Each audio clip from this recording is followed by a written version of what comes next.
I'm not, I just hate that.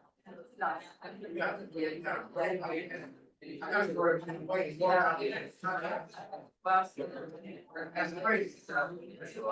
If you were good to do it again, whatever you want. Okay, I think we're all ready. Is this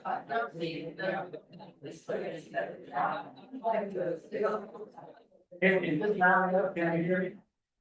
I can't tell. Hey, can you hear me?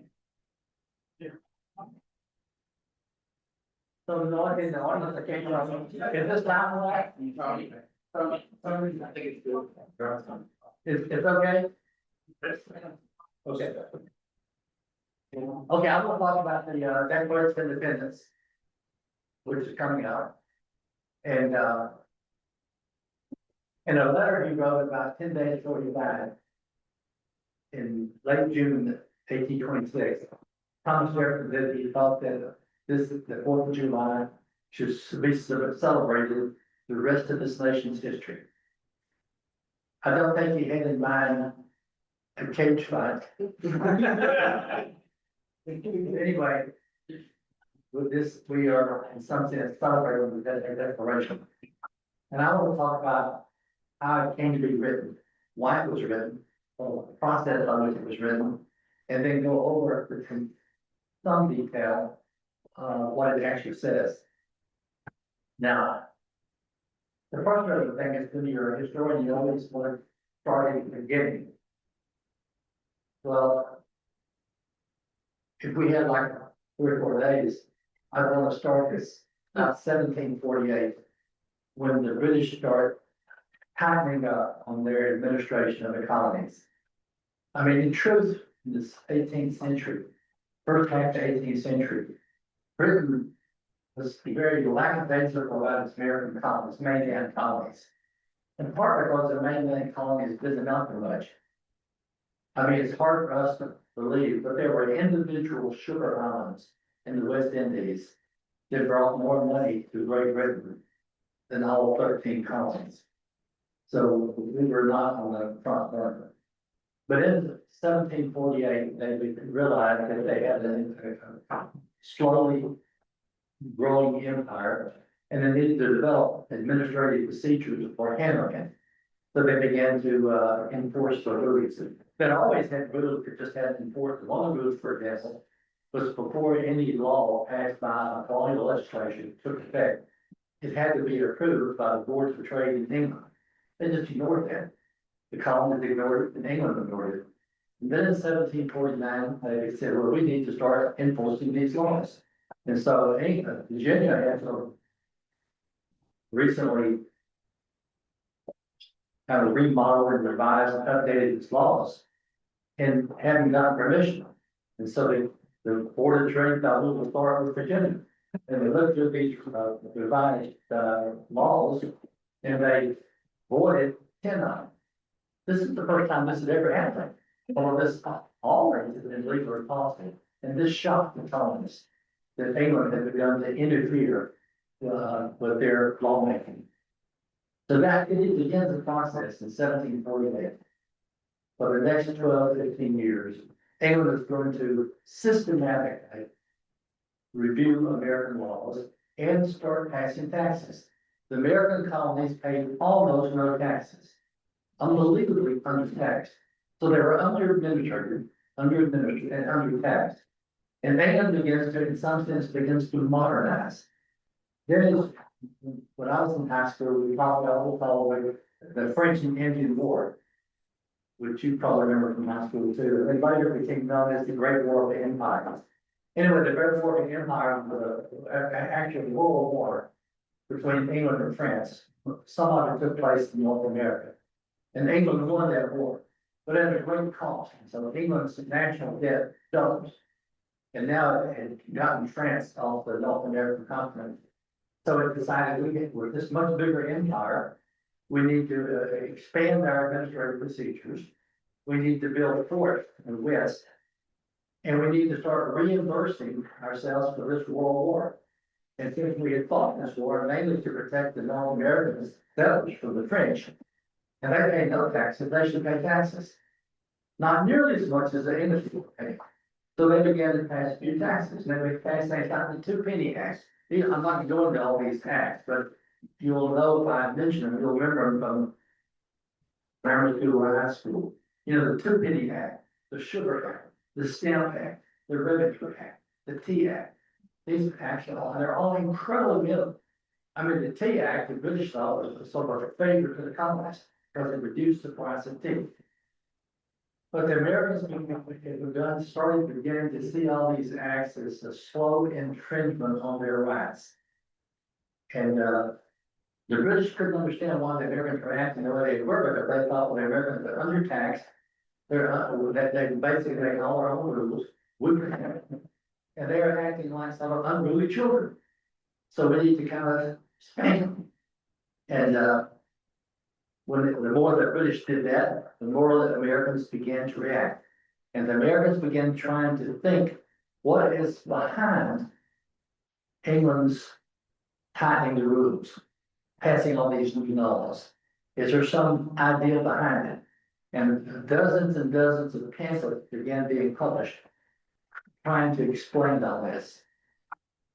If you were a graduate student in the 1960s, you would know a book published in 1965 by Vernon Bailey at Harvard called Ideological Origins of the American Revolution. Fantastic book, won the Pulitzer Prize. And Bailey went through dozens and dozens of candidates and began to look at how the Americans slowly began to figure out a way to interpret all these individual British acts that the Americans thought was aimed exactly at them. The British thought they were simply modernizing their empire. The Tea Act was sort of the final straw, and the British really hit back at the Americans, closed the port of Boston, made sure that all the trials would be handled in England, not in America, and passed a series of laws that the Americans called the Intolerable Acts. This is 1774. Jefferson at this time was a young man. He was born in 1743. He was a relatively novice. There he was in Williamsburg. And the governor of Virginia, College, Virginia, closed the House of Emergencies of local government. And a number of the young protesting delegates went up to the Raleigh Tavern and created a sort of shadow government that they call the convention. This is something like this is taking place in the middle of the colonies. At the same time, the colonies are beginning writing letters back and forth and creating what they call committees of correspondence, beginning to create a kind of multi-colony response to what they were beginning to see as a concerted British plan against the Americans. And they talked about calling a Congress. They're going to call it a Continental Congress. First time there had been a meeting, all the colonies meeting together. The individual colonies didn't see themselves as constituting a unity. They didn't see that all the colonies constituting a nation. They're all individual colonies. But in 1774, there was this sort of very beginning effort for the colonies to begin to see that we need to have a united front to face this seems to be increasing British pressure. So in the summer of 1774, these protesting burgesses from Virginia elected 7 delegates from Virginia. They would be sent to Philadelphia to this first Continental Congress. And these are all names that you know. Peyton Randolph, Richard Henry Lee, George Washington, Richard Bland, Benjamin Henderson, Edward Middleton, not Jefferson, he was too young. And they're all getting ready to go to Philadelphia to meet. And then they began to realize that Britain was putting a blockade around all of North America. And Jefferson is again, I say he's very young, he's shy, he's not a speaker, he's a thinker and a writer.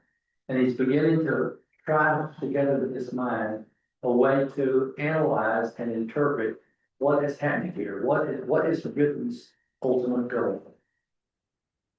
And he decides that in the summer of 1774, before the Virginia delegates leave Williamsburg to go to Philadelphia to this first Continental Congress, he will give a talk to them in which he will lay out what he sees as the strategy behind the British cause. Now, Jefferson is not a speaker. He has a very squeaky voice. He's a wonderful conversationalist and not a speaker, but he realizes this is a really important event. So he takes the time to write out the text of his speech. And in the summer of 1774, he with his slave Jupiter and August are going from Monticello to Williamsburg, where he intends to give a talk to the Virginia delegates on the eve of their leaving to go to Philadelphia. He gets sick, can't go. So he hands his manuscript talk to his slave, Jupiter Evans delivers it to Williamsburg. Peyton Randolph, who presided over the group of protesting young Virginia, which gets called rebels, looked at Jefferson's text and realized this is really important. So he called most of the delegates to meet in his house. If you ever been to Williamsburg, they'll show you Peyton Randolph's house. And he reads out loud Jefferson's text for what would have been his speech. And they all were incredibly moved what he said. And they decided that even though Jefferson wasn't there, they decided to publish it. So they write an introductory paragraph and they give it a title. And they talked to this woman named Christina Wren, who is the publisher of the newspaper, the Virginia Gazette. And they published in 1774 a pamphlet called A Some Review of the Rights of British America. It's actually a much longer title, but those are the first words of the pamphlet. Some Review of the Rights of British America. It was, I have a copy, I meant to bring it, but I forgot. It's an incredible little pamphlet, only 19 pages long. Everybody read it and was stunned. It was quickly read up and down the colonies. It was reprinted in 6 or 7 colonial cities. It was reprinted in London twice in the next few months. So without even anticipating it, without actually asking his permission, Jefferson's speech made him a world-renowned figure in this mounting revolutionary ferment. Now, when you read this pamphlet, you'll be startled. I'm sure the people who heard it read are startled by the boldness of Jefferson's language. Because Jefferson was normally an amazingly soft-spoken person and didn't like arguing. He was almost fanatically polite. And yet in this speech, I mean, he spoke in a really forthright way to the kings. He said in the first paragraph that the purpose of this talk was to bring to the king's attention, because he had the united complaints of his majesty's subjects in America, complaints which are excited by many unwarrantable encroachments and usurpations upon those rights which God and the laws of nature have given equally independently to all. Then he made sure, he said in the next line, said this talk is penned in the language of truth and divested of those expressions of servility that might mislead the king into thinking they were sort of asking for favors. He says they were not asking for favors, they were demanding their rights. In writing with conviction, Jefferson said he expected the king would consider the words with respect, because he says, once the king reflects that, quote, he is no more than the chief officer of the people, appointed by the laws and circumscribed with definite powers. The king is the officer of the people. That's incredibly radical language. Jefferson doesn't have anything to do with that idea. The kings had a divine right and can rule with total and arbitrary authority. So he begins his talk. And he had imagined this was actually fairly common way of interpreting American history at this time. He said that their ancestors, before the king came to England, the British people, had certain rights that they were given by God, by nature. And when they had those rights, when they came from Germany or England or whatever, came to Germany and France and England, they brought those rights with them. And then when the other settlers later on brought those rights to themselves, came to America, they brought those rights to America. So the rights that the Americans are clamoring for, he says, are the rights that are the rights of the English people for centuries. And that we didn't give up those rights when it came to this new continent. And then he goes on page after page to show how the king had trampled on the rights of Americans. And these are the rights that the Americans as Englishmen believe. And they are saying we're standing up for our rights as true Englishmen. The king has no authority, or no parliament has no authority. And then he says the true ground on which we declare these acts void, all these Stamp Act, Sugar Act, so forth, is that the British Parliament has no right to exercise authority over us.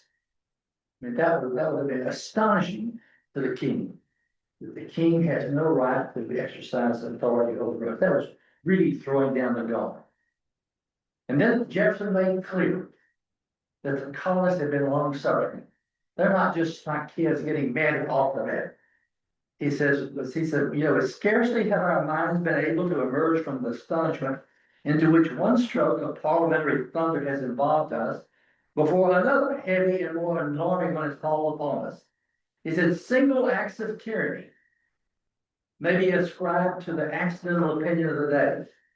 He's now going through all this series of acts over a decade, but a series of acts begun at a distinguished period and pursued unalterably through every change of ministers, too plainly prove a deliberate and systematic plan of reducing us to slavery.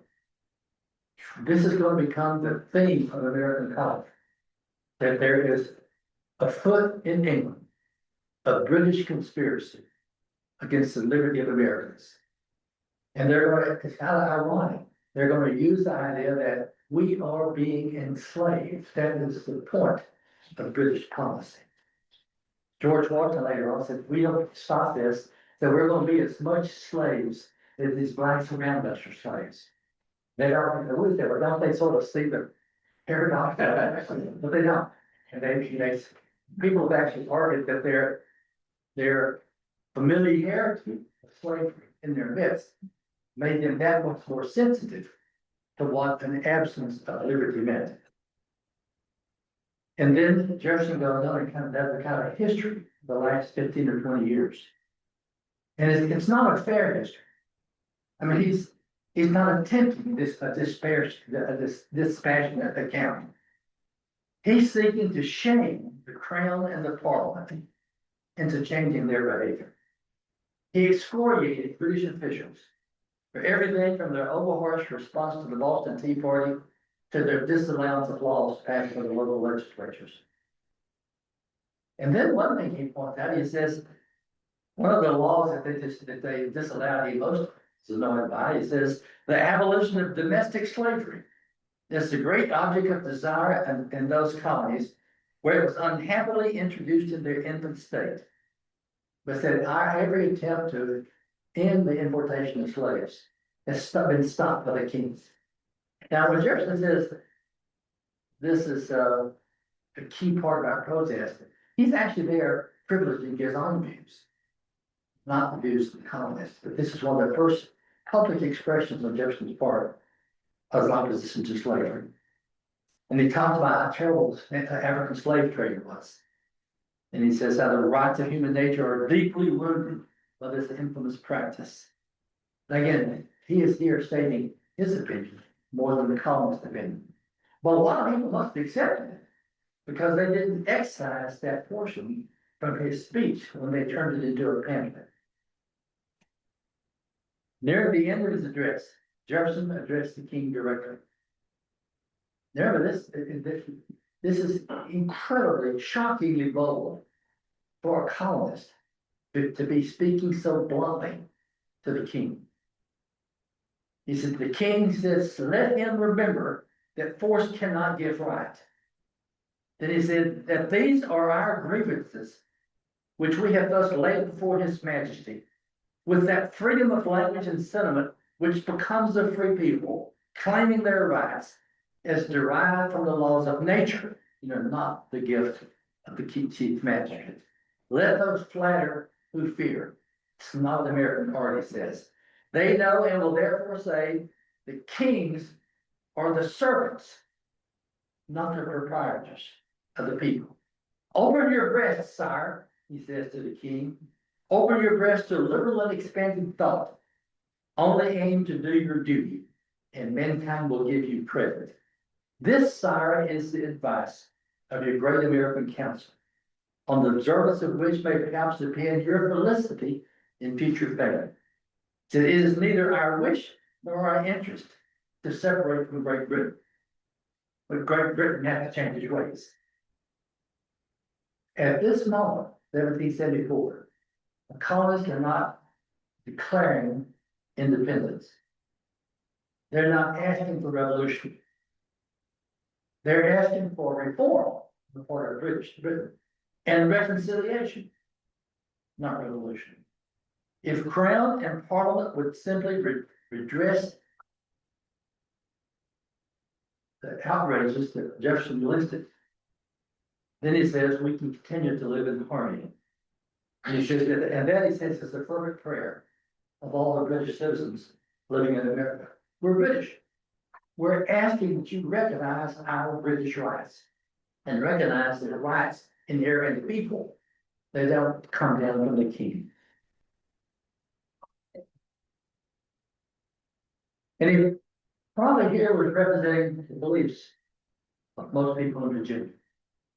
In his words, this pamphlet had amazing impact. It was read up and down the colonies. Delegates took it to Virginia. The people of the first Commonwealth Congress read it. This was the first elaborate, sophisticated analysis of British actions over the last 15 years that suggested that what British had in mind was the enslaving of the American colonists and depriving them of their due rights. Years and years later, John Adams wrote a letter to Jefferson in which he said that the American Revolution was in the hearts and minds of the American people. And that revolution occurred before a shot was fired. And he was talking about the changing of ideas. That no longer did you owe the king sort of blind obedience, but the true political power came from the people, not from the king. And this pamphlet, some of you are right to this Americans, more than any other single one, sort of gave the American people, 1774, 75, 76, a kind of way to interpret British actions. Well, the king, of course, this pamphlet, and continued to go in and do the same things. And the colonists meeting in London, in Philadelphia, again, we're not thinking of creating a nation. In fact, more of the delegates here in Philadelphia had been to London than had been to Philadelphia. I mean, London, they saw it as a capital. And they were talking about the American colonies united. No one was talking about the United States. They were not asking for rebellion or revolution, but for reform. But England didn't change its policy. And then, as you know, on April 19, 1775, there in Lexington, then in Concord, the first shots were fired. And news of the battle spread throughout the colonies. And everyone knew that a critical line had been passed. Jefferson wrote his former professor, William Small, on May 7th, 3 weeks after Lexington Concord. He said that within this week we have received the unhappy news of an action of considerable magnitude between the king's troops and our brethren of Boston. Then he said, this accident has cut off our last hopes of reconciliation. A second Continental Congress was called to meet in May of 1775. And for this Continental Congress, Jefferson was elected, and he went. Throughout 1775, there's increasing tension between the colonists and England. In Virginia, in May of 1776, 112 members of what had been the former House of Burgesses met as a group. And they declared that the crown officials were, quote, carrying on a piratical and savage war against us. And this group of legislators in Virginia unanimously resolved that their delegates to the Second Continental Congress that we're meeting now proposed to Congress to, quote, declare these united colonies free and independent states, absolved from all allegiance to or dependent upon the crown or parliament of Great Britain. This was called in that the United Colonies declare their independence. This proclamation was taken to the Congress. It was introduced to the Congress on May 7th. It was debated.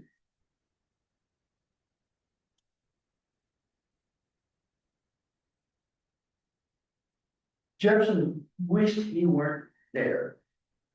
This is in May of 1776, because he got word that in Virginia, the colony of Virginia, had basically said, we are no longer a colony, we are a state. And we're going to write a new state constitution. And up and down the colonies, the various colonies, are now realizing they're drifting away from Great Britain. They are called upon to write their own state constitutions to sort of create themselves as a polity.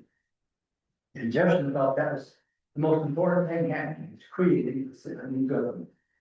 And he said he wished he could be there, Williamsburg, writing a new state constitution rather than Philadelphia, debating what to tell the king.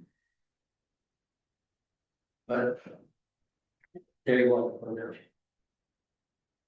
On June the 7th, 1776, a delegate from Virginia, Richard Henry Lee, read that proclamation that the Virginians had passed the previous month about these colonies are free and independent of Great Britain.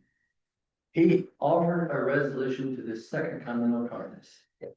And this is the resolution that Virginia made to the Second Continental Congress, that these united colonies are and right ought to be free and independent states, that they are absolved from all allegiance to the British crown, and that all political connection between them and the state of Great Britain is and ought to be wholly dissolved. But they realized that not all the colonists were ready for such a radical step. Jefferson later said some of the colonists were not right yet, bid adieu to the British throne. So Congress, after discussing this resolution, said, well, let's wait for a final vote for 3 weeks. In the meanwhile, let's write out a rationale for the American people and to the people of the world for why we are about to make such a dramatic departure in world history. So on June 11, Congress put together a committee of 5 people to prepare this address, again, to the American people and to the world, explaining what the Americans were about to do. And this committee had John Adams, Benjamin Franklin, Roger Sherman, Robert Livingston, all old and distinguished, and Adams and Franklin were Franklin was World War I. And then Jefferson, 33, by 40 young men. Franklin said he was too sick to get the gout. He was too sick to write about him. Adams recognized he was grouchy. People didn't like him, so he said, I should do it.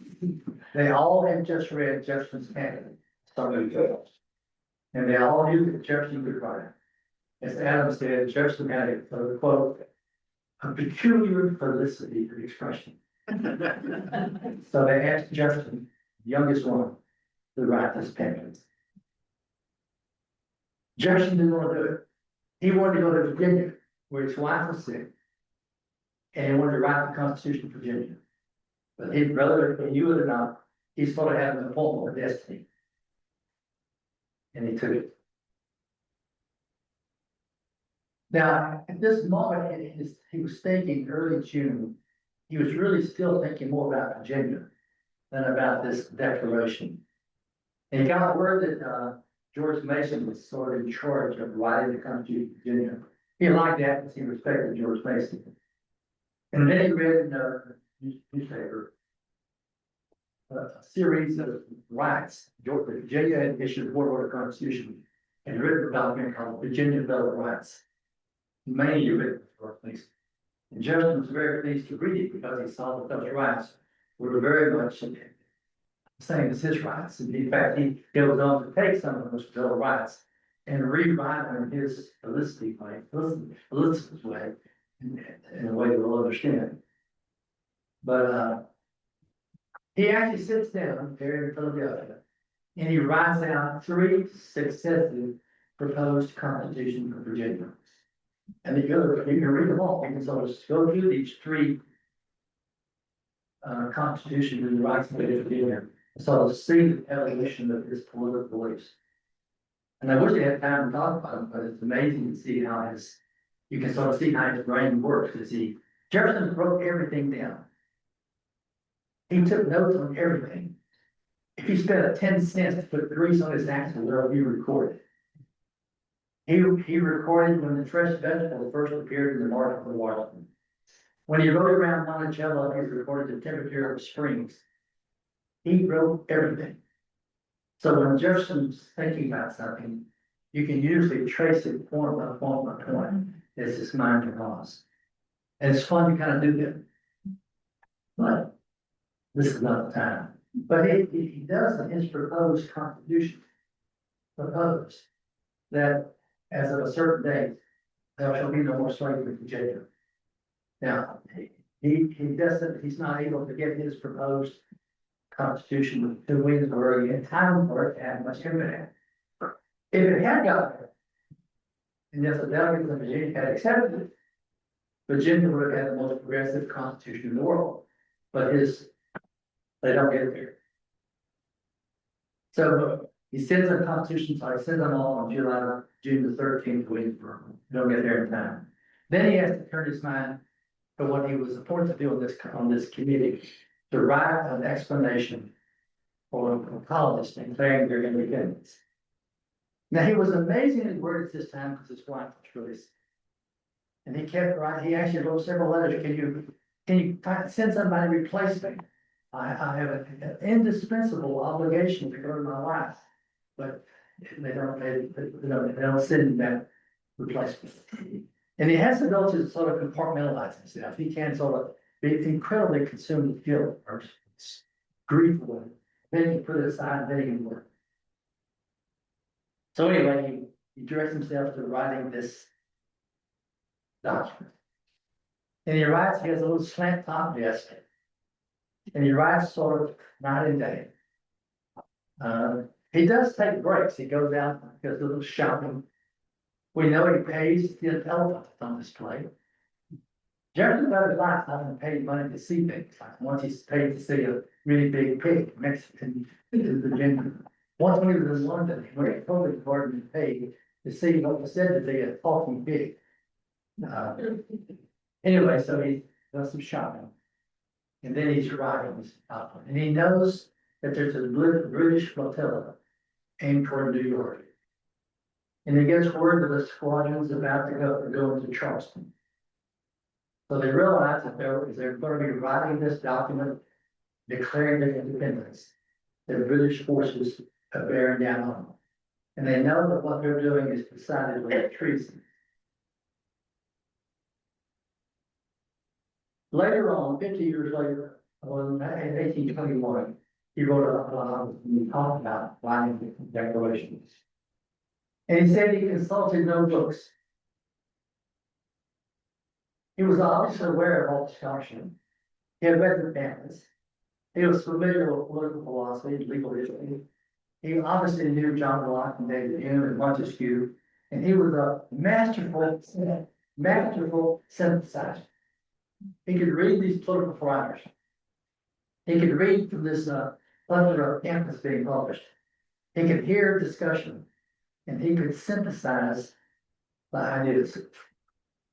And this is what he wrote had been his purpose in July 1776.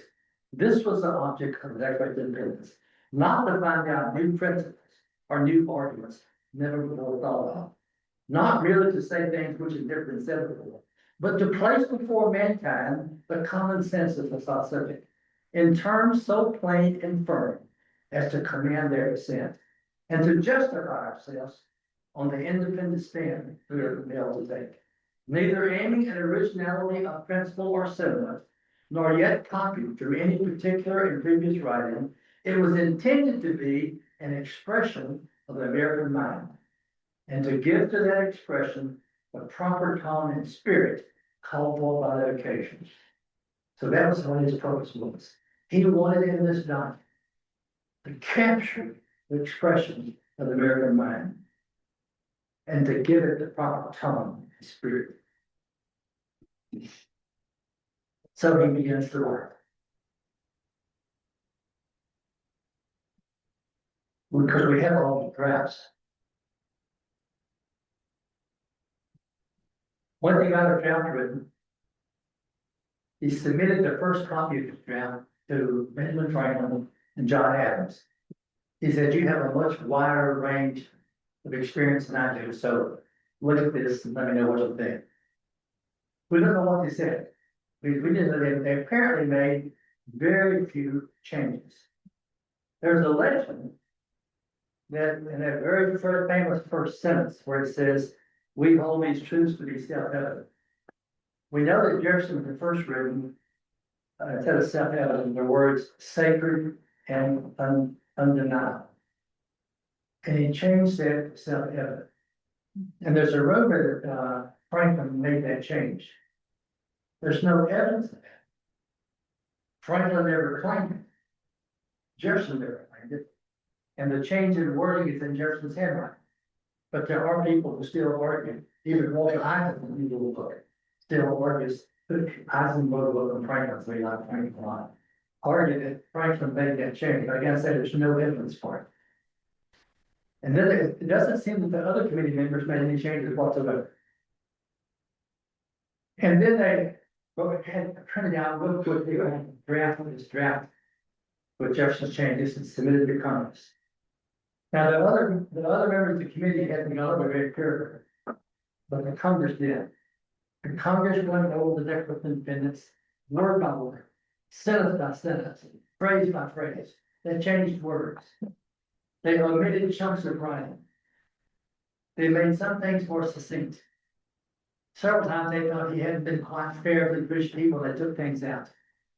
Jefferson was just giving up the law. Jefferson, on any wordsmith, doesn't like it. People can have his writing. And he's sitting there. Franklin told us, "This is the reason I'm writing for the public." I said, "You can't stand it for work on your writing." And then Congress did add two more expressions about divinity. Jefferson had two expressions of divinity in the Declaration. The Congress had two more.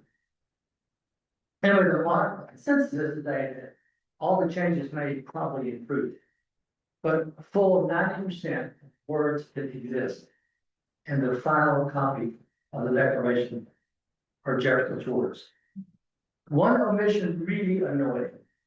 It's the longest omission, and it was an omission that John Adams thought was really a great part of the Declaration. It was a long passage condemning the king for the slave trade.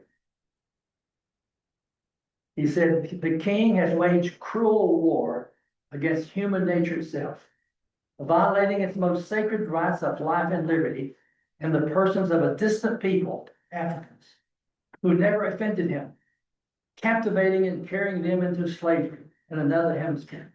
He says, this is the warfare of the Christian king of Great Britain. Collins cut that out. Jefferson thought that was a really important part. And later on, people thought if that had stayed in there, it would have put in the fellow's founding doctrine of America the condemnation of slavery. But the particularly members from South Carolina and Georgia wouldn't have it. But the other one of the most radical words Jefferson ever wrote about slavery. And notice that when he talks about the Africans there, he calls them a people. Doesn't call them property. And he called them all together men, not wenches or slaves or something. So we can now kind of shrug what difference it make. But in terms of abolitionism, would have been a very powerful tool for those who were anti-emancipation. Congress debated the full draft of Declaration for 2 days, made the changes on July 2, 3, then on July 4th, it was passed, was approved.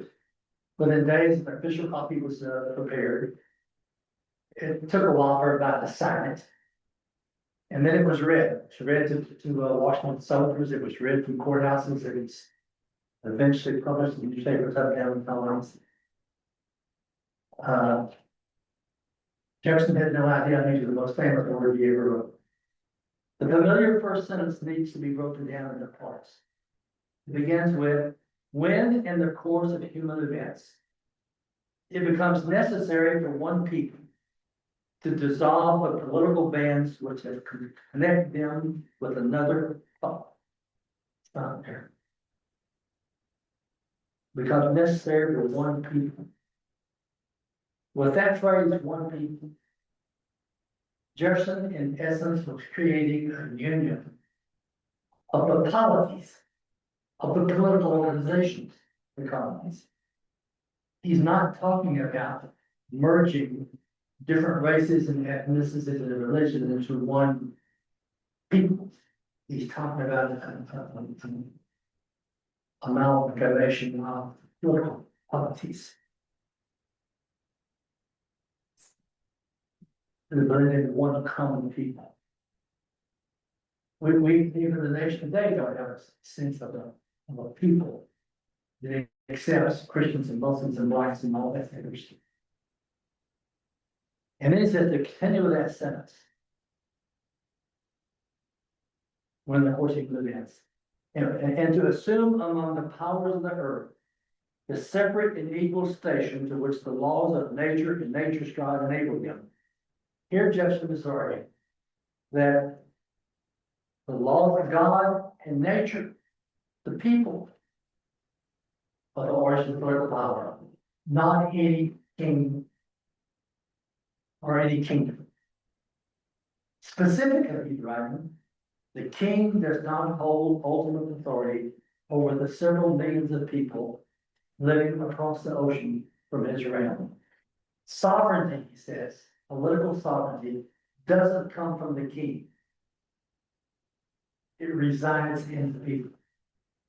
This was the truly revolutionary idea of the Declaration of Independence. Political power comes from the people. Legitimate political power does not come down from the king onto the people. Rather, true political power inheres in the people and flows upward to empower and animate the government. That was a really revolutionary idea. And then the sentence concludes by saying that a decent respect to the opinion of mankind requires that they should declare the clauses which impel them to the separation. In other words, this declaration tells the world and the Americans themselves why it is they are the most. Then the next sentence, maybe the most famous ever written, says, we hold these truths to be self-evident, that all men are created equal, that they are endowed by their Creator with certain unalienable rights, that among these are life, liberty, and the pursuit of happiness. And when he says the word men there, he means mankind, humankind. A lot of people today who love Jefferson say, look, he's only writing about men.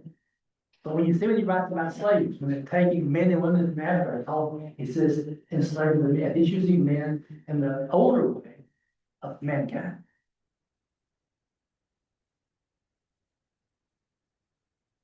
And when he talks about men, he's not talking about noblemen or aristocrats. He's talking about regular common people, commoners as well as princes. You can imagine how revolutionary this meant the time when people ruled on a king.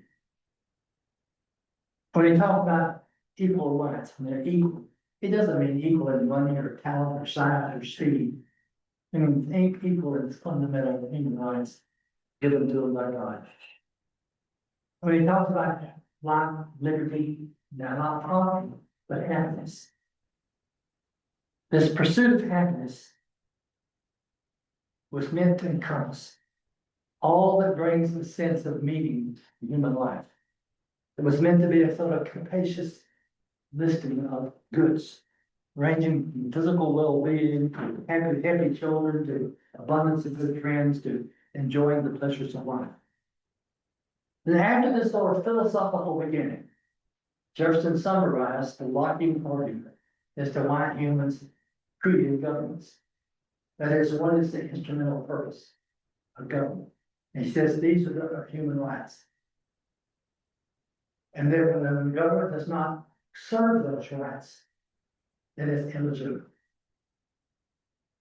So when the government does not promote the life and the liberty and the pursuit of happiness, then government should be put aside because it's not performing the role that governments are supposed to do. They need to be abolished. And they need to be replaced with new governments. Or that will be more likely to produce safety and happiness. Jefferson made clear that people would not overthrow their governments for light, easy, transient causes. Usually, he said they put up with a lot of trouble, a lot of mess for a long time. Then after a long list of abuses, they recognize they have to stop it. That they have a duty to overthrow the government. And then after that philosophical statement, these are the purposes of government. If a government doesn't do what it's supposed to be, it needs to be replaced. And to prove that the government is not doing what it's supposed to do, he then goes on to list for 2 long pages a sort of catalog of trespasses against the American rights that the British Crown and Parliament have done. If you read the Declaration of Independence, it's a sort of brief philosophical beginning, it's a philosophical conclusion. Most of it is a long, tiresome list of terrible things that can be done, which we skip over. That was Jefferson's giving evidence. These are the proofs that the government is not serving its true rights. It was a veritable catalog of grievances. And his list was really kind of exaggerated. And the precise references to what he says is kind of hard to identify. But Jefferson was here not writing as a neutral historian, but he was writing as a lawyer, arguing the case of the American people, American colonists, before the jury of the world. The king had declared the colonists to be rebels in October 1775. Rebels. The lawless, out of control mobs. To the contrary, he said. Appealing to the justice of the opinion of mankind, he claimed, these united colonies are, and of right ought to be, free and independent states. They are absolved from all allegiance to the British Crown, and that all political connection between them and the United States and Great Britain is and ought to be totally dissolved. And that consequently, these colonies have all the powers that nations have. You know, the right to make war, the right to print money, the right, no. Then these 13 colonies, a new nation, are equal in power to the long list of existing nation states of Europe. And then he said in that final sentence, and for the support of this declaration, with a firm reliance on the protection of divine providence, we mutually pledge to each other our lives, our fortunes, and our sacred honor. All in all, this is a remarkable document. Not Jefferson's work alone, not the product of a committee, not the result primarily of Congress, but a seemingly miraculous sort of combination of all three, with Jefferson playing by far the largest role. And this document, which makes it short, captures the opinion of all the politically literate Americans, and would over time cast its influence over freedom-loving people around the world. Jefferson had written words that would have meanings he did not fully comprehend. 50 years later, just 10 days before his death, He was asked to go to Washington DC, participate in a 50th anniversary celebration of the Declaration. He was too sick to go, but he wrote a letter. And he said, it may be to the world what I believe it will be, to some parts sooner and to others, but finally to all mankind. The signal of arousing men to burst the chains under which monkish ignorance and superstition have persuaded them to bind themselves, and to assume the blessings and security of self-government. And this is the meant to be a document to the world. These, he said, are the grounds of hope for others. For ourselves, that the annual return of this day forever refresh our recollections, of these rites, and an undiminished devotion to them. Now Jefferson would devote the remainder of his life after 1776 to promoting the existence and prosperity of the new nation.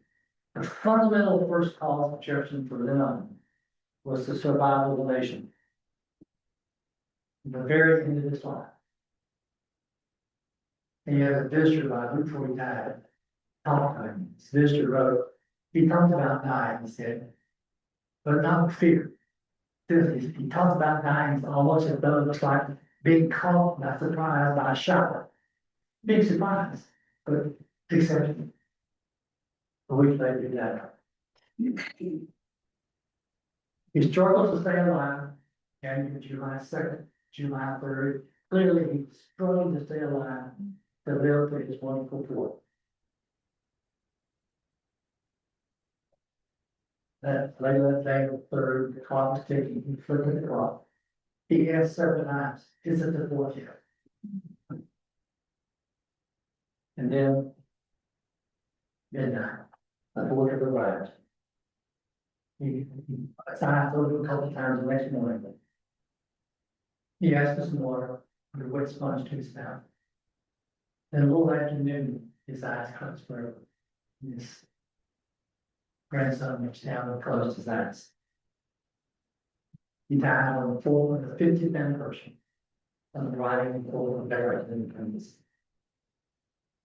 Thousands all the way in Baltimore, Charlie Adams done the same thing. He died on the 50th anniversary of the document he primarily wrote. He was indeed an architect of American liberty.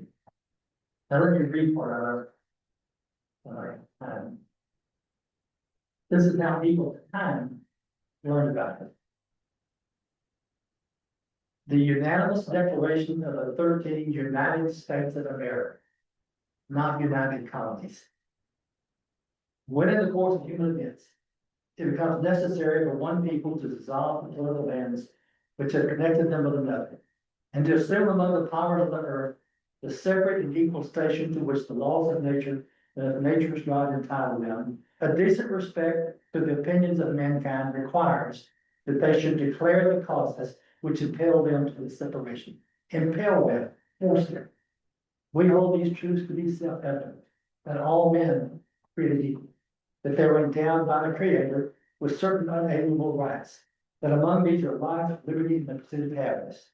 That to secure these rights, governments are instituted among men, deriving their just powers from the consent of the governed. That whenever any form of government becomes destructive to these ends, it is the right of the people to alter or to abolish it, and to institute new governments, laying its foundation on such principles and organizing its powers in such form as to them shall seem most likely to affect their safety and happiness. Prudence indeed will dictate that governments long established should not be changed for light and transient causes. And accordingly, all experience has shown that mankind are more disposed to suffer while evils are sufferable than to right themselves by abolishing the forms to which they are accustomed. But when a long train of abuses and usurpations, pursuing invariably the same object, evinces a desire to reduce them under absolute despotism, it is their right, it is their duty to throw off such government and to provide new guards for their future security. Such has been the patient sufferance of these colonies, and such is now the necessity which constrains them to alter their former systems of government. The history of the present King of Great Britain is a history of repeated injuries and usurpations, all having a direct object the establishment of an absolute tyranny over these states. To prove this, let these facts be submitted to a candid world. Then that long listing of the terrible things that King had done. And then final paragraph. We therefore, the representatives of the United States of America, in General of Congress of the Senate, appealing to the Supreme Judge of the world for the rectitude of our intentions, do in the name and authority of the good people of these colonies solemnly publish and declare that these united colonies are and right ought to be free and independent states. And then repeats that phrase. And for the support of this declaration, with a firm reliance on the protection of divine providence, we mutually pledge to each other our lives, our fortunes, and our sacred honor. Benediction of the inside. That's the document. Not around the world. That we're celebrating in a couple of weeks. Okay, I've gone on through all of this.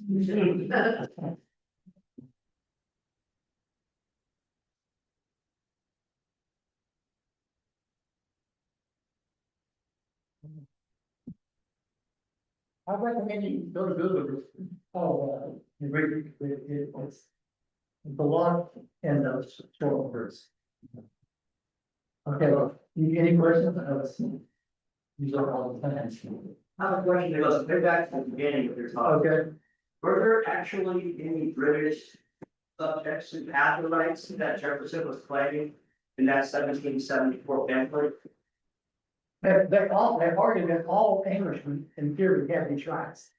And that they were Englishmen just living abroad. And that the king that Britain had no right to take those from them. So they didn't see themselves not doing anything necessarily radical. They're simply saying, we want you to give us our due rights as Englishmen. At this time, they're not talking, they're trying to sense of a new people. They're saying, we're demanding that you recognize our legitimate English rights. Were there people in England who had those rights So some of them, yes. recognized already? Yeah, some of them, not all of them. Right. Most of them, yeah. I mean, actually, England was not, there really wasn't a conspiracy against American liberty. American labor was, and they acted on that later. Okay, There were lots of loyalists yes, to the E and yes, five. yes. You say these votes were unanimous at this conference. Yes, How did they exclude? probably, I don't know, probably about a third of Americans were loyalists. They never were a majority. So the people who were elected represented the people, you know, But anybody from New York, New York was heavily. yes, yes, yes, Somehow they excluded the loyalists. yes, they did.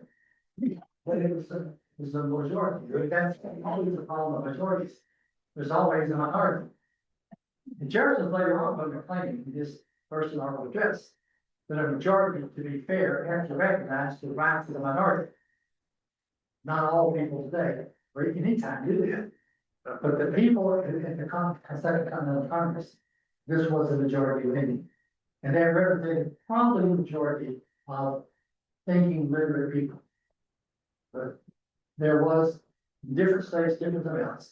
But there was a substantial number of, there were a lot of people who didn't care. There were people who didn't care.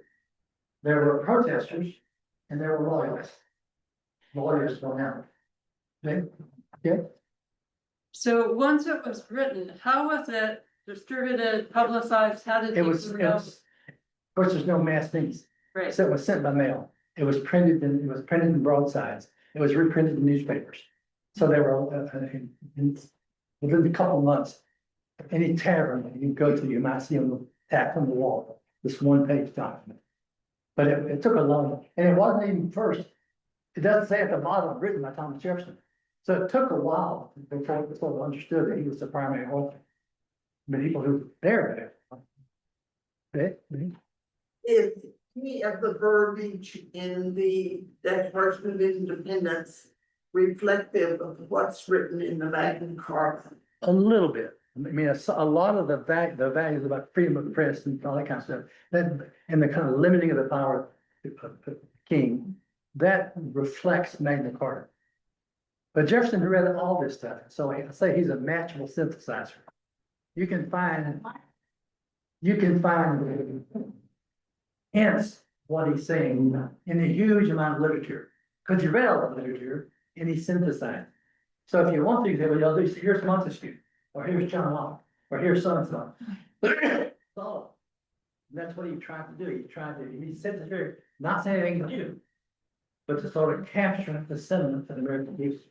So you can see the origins of where his views come from. If you read the other pamphlets, if you read the editorials, if you heard speeches, that's the reason, that was what in some sense made it so believable. It wasn't novel, it wasn't far out. This simply sort of said eloquently what many people were believing, but didn't have, those beliefs were sort of encoded and not put together. He put them together in a natural way. I guess we better stop because it's 10 minutes to. Thank you. Okay, thanks very much.